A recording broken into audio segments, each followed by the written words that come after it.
Hello friends, कैसे आप सभी। गूगल मैथ्स में आपका स्वागत है। आज हम लोग कंस्ट्रक्शन यानी रचना का सेकंड प्रश्न लेकर के आए हैं।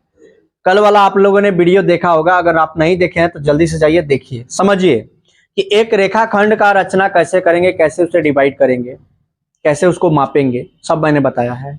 ठीक है, अब हम लोग एक त्रिभुज का रचना कर रहे हैं जिसकी भुजा 4 सेंटीमीटर, 5 सेंटीमीटर और 6 सेंटीमीटर है। याद रखिएगा, एक त्रिभुज बनाना है, ट्रायंगल, जिसकी भुजा जो है 4 है, 5 है, 6 है। तो आपको प्रश्न मैं यहाँ पे लिख के नहीं दिखा रहा हूं, लेकिन आपके पास बुक हिले है, प्रश्न उसमें हिले है, प्रश्नावली में दूसरा नंबर प्रश्न ही होगा। तो आइए देखते हैं। सबसे पहले 4 है, 5 है और 6 है, सब सेंटीमीटर में है और ये भुजा है। क्या है मेरे दोस्त? भुजा है। अब क्या करना है, सबसे पहले बीच वाला जो है 5 सेंटीमीटर का, उसका एक रेखाखंड खींच लेना है, ये 5 सेंटीमीटर का। अब याद रखिए कि अगर ये लिए होते तो वो ए बी होता। यस या नो? फिर से एक बार समझिए, अगर पहले वाला भुजा लिए रहते तो वो ये भी रहता, चाहे पी क्यू रहता, माने शुरुआत वहां से होता। अब हम दूसरा नंबर वाला भुजा ले रहे हैं तो उसको बीसीए ना लेंगे, चाहे क्यू आर लेंगे, बीसी लेंगे चाहे क्यू आर लेंगे, हाँ या ना?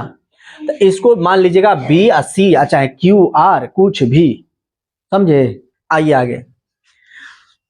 अब यहां पर मैंने एक नाम दे दिया बी और एक नाम दे दिया सी। याद रखिए, आपको अभी नहीं लिखना है आपको अभी नहीं लिखना है, मतलब ये अपने मन में, दिमाग में ये सोच करके चलना है कि एगो बी है एगो सी है। बुझा रहा है?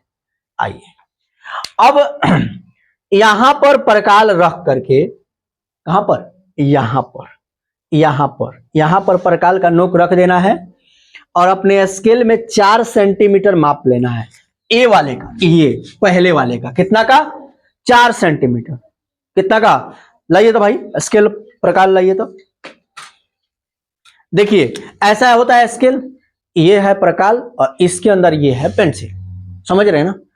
आइए अब यहां पर देखिए, यहां पर आपको दिख रहा होगा कि यहां पे एक जीरो वाला लाइन है, वहां से लेकर के आपको 4 तक जाना है। कहां तक जाना है भैया मेरे? 4 तक। लीजिए, मेरे में 4 हो गया, आप भी अपना 4 खींचिए। अब मैं इससे नहीं खींचूंगा, मैं यहां पर अपने हाथ से खींचूंगा, क्योंकि ये बोर्ड है ना। बात समझ में आ रहा है? आपको 4 सेंटीमीटर माप करके जैसे बता रहा हूं वैसे खींचना है। अब यहां पर परकाल का नोक रखिएगा और ऐसे एक बार नचा दीजिएगा, जहां भी जाए उससे मतलब हमको, बोलिए ना, उससे मतलब हमको नहीं है, इस तरह बोलिए।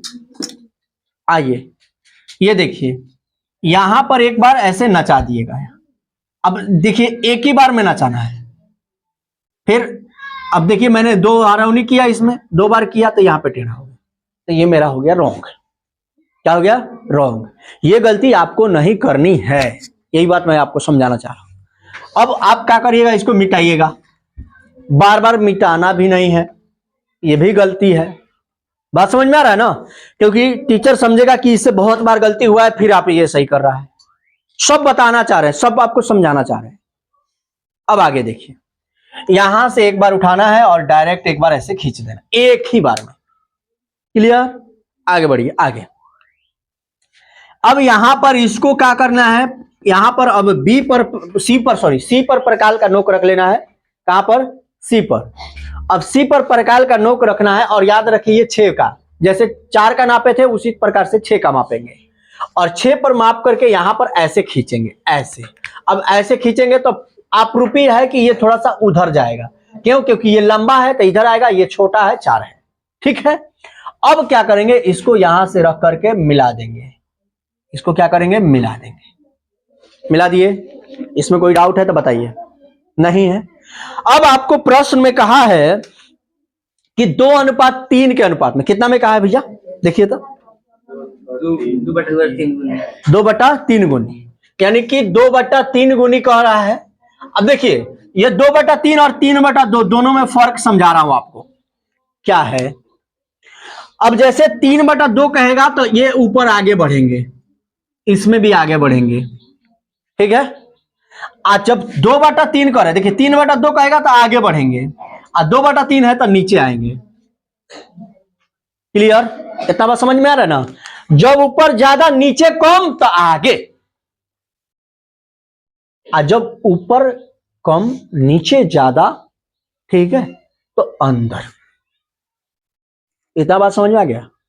आ जाना चाहिए। अब यहां पर देखिए ध्यान से, यहां पर क्या करना है हम लोग को, यहां पर प्रकाल का नोक रखना है, ठीक है, और एक